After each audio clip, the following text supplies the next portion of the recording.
This is Jake, the lead dietitian and founder of Arbiter Weight Management. Winter's coming, and that means a higher rate of cold and flu. As a dietitian, I'd like to teach you how to improve your immune system using primarily food.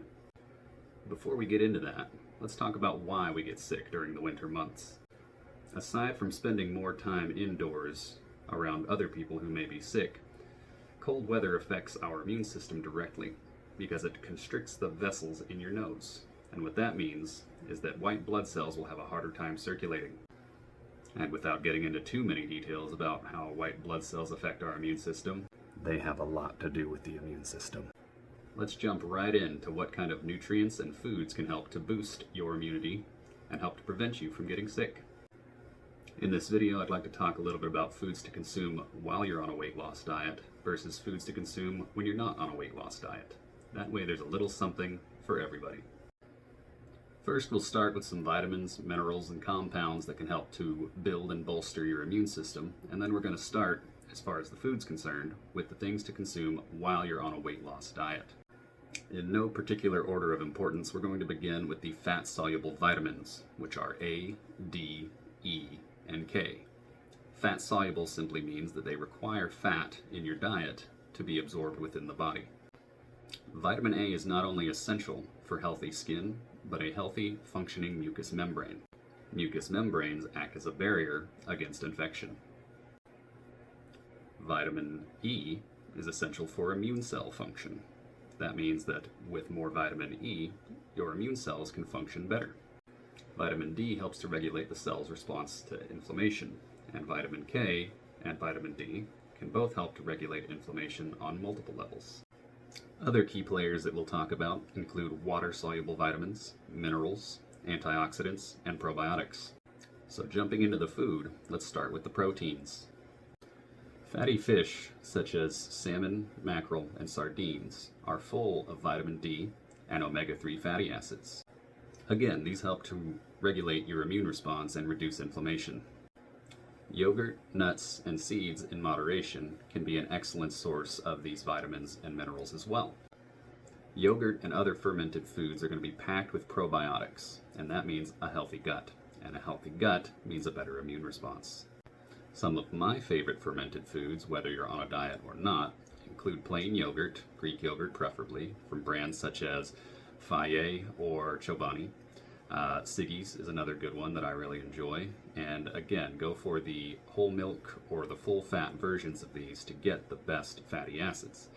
When you are considering other fermented foods such as sauerkraut or kefir, you're going to also want something that's not been adulterated with a bunch of sugar.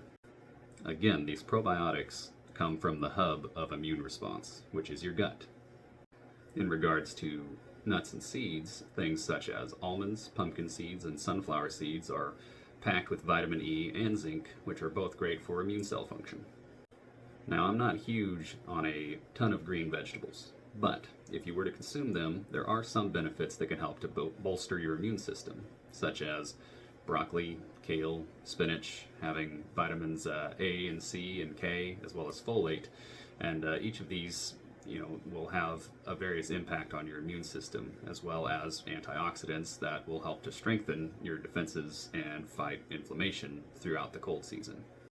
Some helpful herbs and spices that you can use contain the compounds allicin and gingerol, which come from garlic and ginger, which have both anti-inflammatory and antimicrobial factors that can definitely help with incoming pathogens. Another helpful leaf is green tea, because it contains catechins, which are good for antioxidant and anti-inflammatory effects. Now, if you're not on a weight loss diet, let's talk about some of the things that you can also incorporate. Pomegranates and berries such as blueberries, strawberries, raspberries, and blackberries can be packed with antioxidants and flavonoids, which help to improve and increase your immune cell response.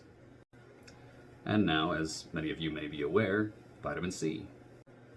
Some of the most common sources of vitamin C include citrus fruit, such as lemons, limes, grapefruits, and oranges. However, there are a multitude of other plants, including leafy greens, that contain an adequate amount of vitamin C. There is also new research that suggests that animal food sources such as ground beef or eggs or organ meats can contain significant amounts of vitamin C as well. And I bring this up in case you are somebody who is attempting to cut your carbs and focus more on a meat-based diet. And finally, root vegetables such as sweet potatoes, carrots, and turnips are high in beta-carotene, which helps to convert vitamin A, and it's essential for healthy skin as well as healthy mucous membranes. And healthy skin, healthy mucous membranes helps to prevent infections. All this to say that if you mix together a good quantity of these foods in alignment with your diet, you can help to improve your resilience to illness during cold and flu season. The bottom line is, having a varied diet with fermented foods and seasonal fruits and vegetables can really help to improve your immunity. If you like this video and you'd like to learn more, or if you have suggestions for future videos or things you'd like to learn about, please leave a message in the comments or message me directly. Thank you.